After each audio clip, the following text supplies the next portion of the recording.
CBS 라디오 김현정의 뉴스 쇼. 쌍용건설이 오늘 워크아웃을 신청한답니다. 또다시 건설업계의 연쇄 부도 위기감이 감돌고 있는데요. 쌍용건설 하면 업계 13위입니다. 업계 13위의 대형 건설사마저 이렇게 휘청거린다는 거는 그만큼 지금 건설 경기, 부동산 경기가 심각한 상황이라는 건데, 실제로 지금 쌍용건설 외에도 위기에 봉착한 건설사가 상당수라고 하죠. 도대체 그 현황이 어떻게 되는지, 또 대책은 없는지 긴급 진단해봅니다. 단국대 도시계획 부동산학부의 조명래 교수 연결이 되어 있습니다. 조 교수님 안녕하세요. 네, 안녕하세요. 워크아웃을 신청한다. 이게 쉽게 무슨 의미죠?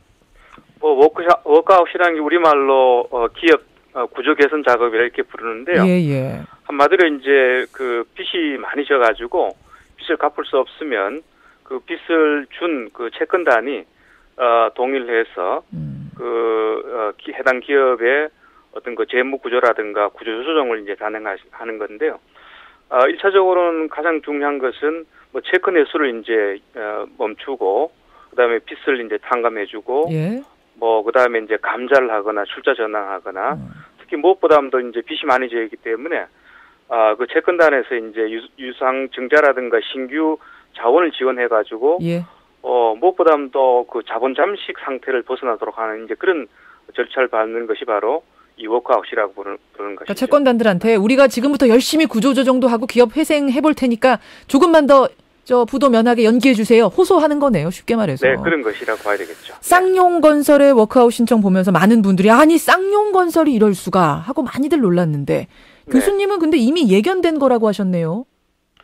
네, 그렇습니다. 왜냐하면 이게 우리나라 부동산 건설 산업이 그동안 너무 과잉화되어 있었는데, 언젠가는 그 거품이 꺼지고 기업들의 어떤 그런 그 경쟁이 있는 기업들이 도태될 것으로 이미 오래전부터, 오래전이라기보다는 2000년 한 중반부터 저희들이 이제 예측을 해왔었는데, 정부가 사실 이제 그런 문제점이 있었음에도 불구하고 그런 문제점에 대한 대책을 상당히 소홀하게 기획해 왔었습니다. 예. 그러다 보니까 이런 그 대형 건설사들이 최근에 와서 그야말로 이제 적자가 발생되면서 위기를 이제 직면하고 있는 것이죠. 쌍용건설뿐만 아니라 최근에 서울 용산 개발, 그 큰 개발도 좌초되지 않았습니까? 네, 그렇습니다. 이것들의 원인이 그럼 비슷한 건가요? 이렇게 큰 일단 기업이라든지. 전반적으로 본다면 이 부동산 시장의 침체를 이제 꼽을 수 있죠. 부동산 시장 근데 이제 그건 현상적인 것이고, 파고 들어간다면 1998년 그 IMF 위기 이후에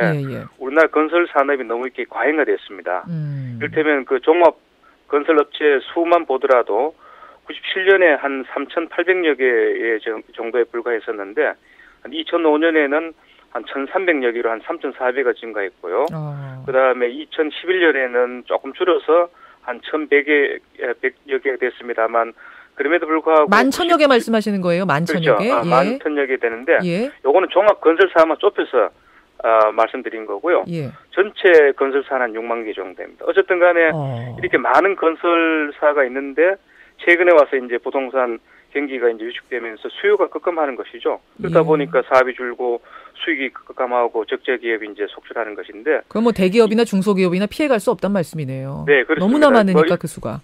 예, 그렇습니다. 이를테면 대형 건설사라 부르는 빅7 같은 경우에 우리가 잘 아는 현대건설, 삼성물산 이런 같은 대형 건설사의 경우도 매출액은 외형적인 매출액은 작년 같은 경우 15% 늘었습니다만 영업이익이나 순이익은 오히려 7% 감소하는 그런 경향이 지금 나타나고 있습니다. 그렇군요. 예, 그러니까 너무나 공급자는 많은데 수요는 적다 보니까 이런 일은 불가피한 상황이 됐다는 말씀. 그러면은 지금 한 6만여 개 된다고 하셨는데, 그 중에서 위태로운 업체들을 몇 퍼센트나 전문가들은 잡고 계세요?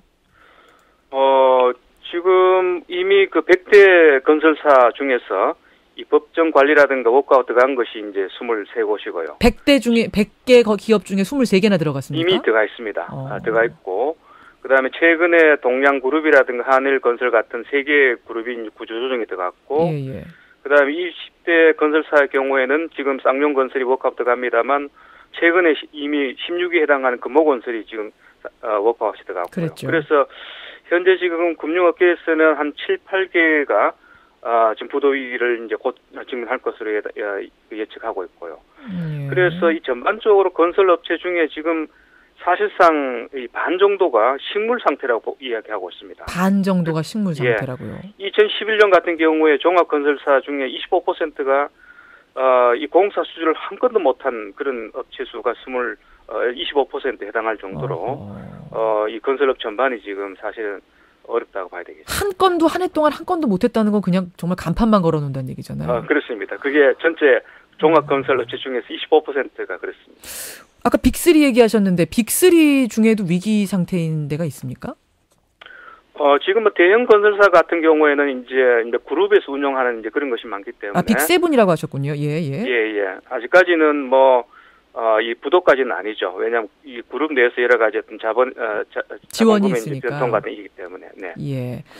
자, 이렇게 전반적으로 상황이 어렵게 된 원인. 아까 전에 뭐 부동산 침체와 그 수가 늘어나는 거 말씀하셨는데 좀 더 근본적으로 들어가 보자면 이렇게까지 악화된 원인 또 뭐가 있다고 생각하세요?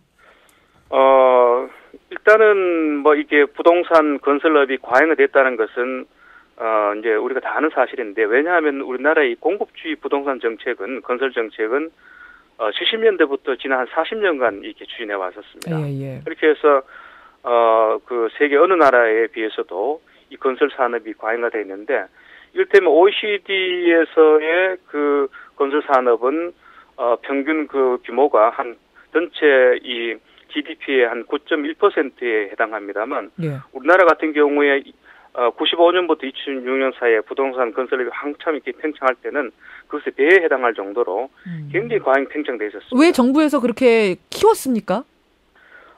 왜냐하면 이게 우리나라 건설업은 우리 경제 성장을 할 때 상당히 중요한 국민 경제의 어떤 그런 부분을 차지했었던 것이죠.